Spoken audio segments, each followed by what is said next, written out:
So I decided to take the bus from Hoi An to Ho Chi Minh City. And people might ask, why wouldn't you just fly? It's a lot easier. It's just about the same price, maybe even a little bit more, but not much. And for me, my experience is what I'm looking for when I travel, right? I'm looking to get out. I want to explore. I want to see different places. So I decided to take the bus instead of flying. And it was definitely an experience. Um, the bus was only, I think, maybe about $35, and it took a little while. It took about 19 hours. But for me, I just wanted to see what Vietnam was about outside of the expat communities or the major hubs. So I like to see the land. I want to see like what are people doing on every day, just kind of as you're traveling through Vietnam and just kind of having that time. You just basically have time. You have time to think. You have time to process. You have time to just really just relax and kind of let your mind just wander.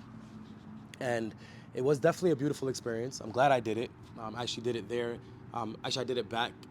I did it. I flew there, but then I took the bus back, and then I went back to Ho Chi Minh City, and I took the bus back from Hoi An. So my experience was like, it was really cool. First of all, the bus was really comfortable. It was a full laid out, a sleeper. You get the VIP. You get your own kind of quarters. You close off the curtain. You get to kind of just relax. And they had TV there, which didn't really work. They had Wi-Fi on the bus. They had charger, some water, and I brought my own snacks. So it kind of brought me back to my childhood when I was younger, growing up in New York City. Sometimes we would take the train and take the bus to places just because with having my parents having 4 kids, it's a lot cheaper and sometimes easier just to take a train. So that's kind of what it reminded me of. Obviously, it was a bus, but kind of gave me that same vibes of. I remember walking up and down the carts and kind of just exploring just the train itself, and that was fun. So being on the bus kind of gave me that same nostalgia, which I definitely can appreciate. And then you meet people, and the bus stops, and we stopped at a kind of like, I guess you can call it like a truck stop or a bus stop, and they have a restaurant, which is like kind of an open restaurant, and the people, I guess, is contracted with the bus company, and I sat down with a Vietnamese family and then some just local Vietnamese people, and they seen me on the bus, so they kind of knew me through that, and they handed me some chopsticks, and they were handing me the plates, and kind of just. And at one point, I was trying to grab something with the chopsticks, and it wasn't working.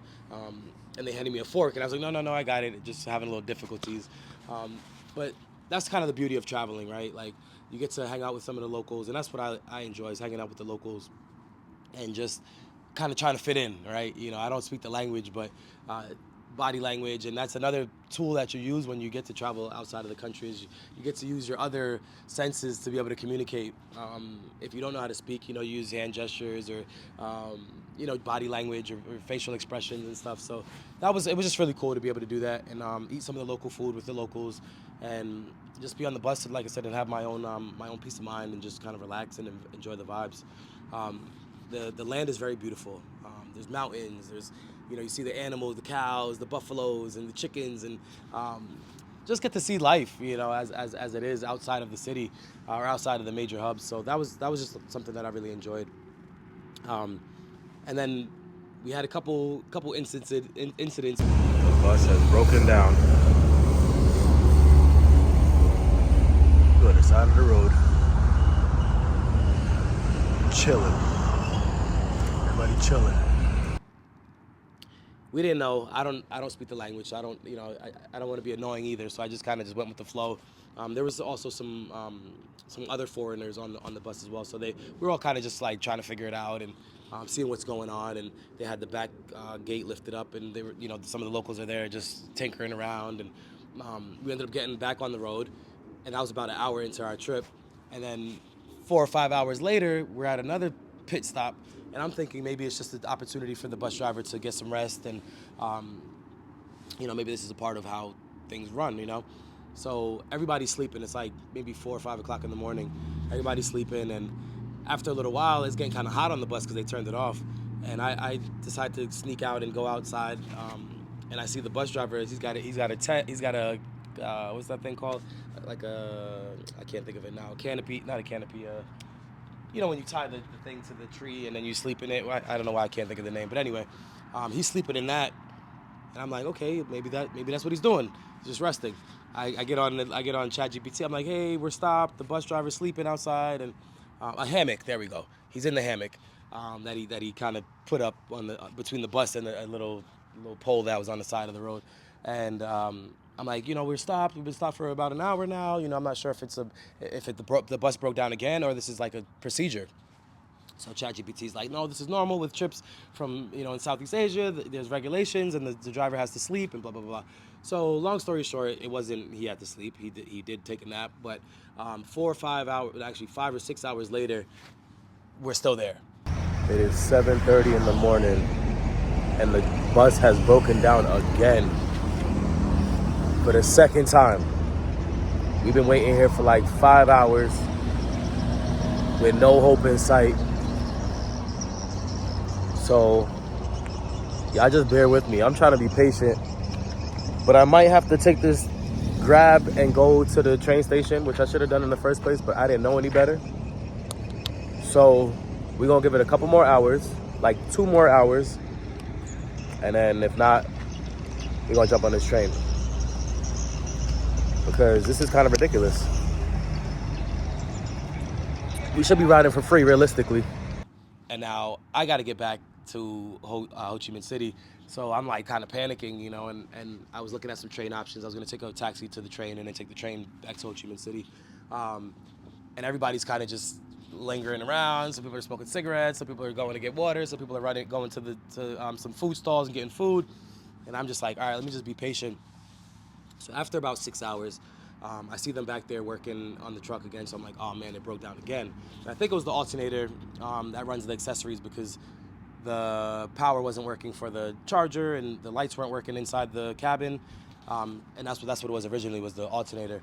So they ended up getting a new one. They ended up putting it back on and we were back on our way. So it was just an experience, and that's, for me, traveling is about the experience. So I know a lot of times when you do travel, you're on a timetable. You may be there for a week, you may be there for 2 weeks, but being that I had ample amount of time to kind of just freestyle my trip, I was able to enjoy the bus ride and get that experience, and it's nice to have that experience in different countries because I've done it in America, taking buses long distance and taking trains and whatnot, but to do it in another country is just a different experience. And now that now I have that under my belt, and it's just something that I can talk about or share. So that's, for me, like I said, traveling is about those experiences and doing things and having those things you can talk about later. Sometimes it's not fun, but it's something that you have to talk about later, and that's, for me, it's important, just have to, and to be able to overcome these things. We have these obstacles that sometimes you have to overcome, and when you have obstacles like that and you do overcome them, it makes other obstacles easier.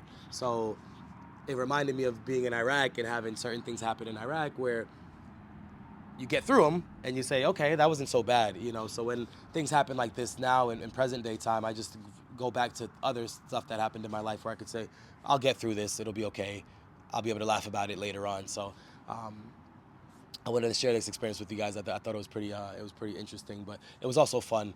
So sometimes taking the easier route or the faster route isn't necessarily always, and for me, my best option. Like I said, I just like to travel. I like to experience things and get familiar with the locals, because if you're on a plane, you fly, it's an hour and a half, you get there, cool. But this was like a 19-hour experience, and it was cool. It was fun. So if you get the opportunity to take a sleeper bus or a train or something like that, think about it. Think about maybe taking that option if you have the time. So yeah, I hope you guys enjoyed this video. I'll be posting again on Thursday. Share, like, comment, and let me know what you think about this story. And if you've ever had a situation where you've been compromised, or you had to put yourself in a crappy situation, and then you could laugh about it later, I'd like to hear some of your stories.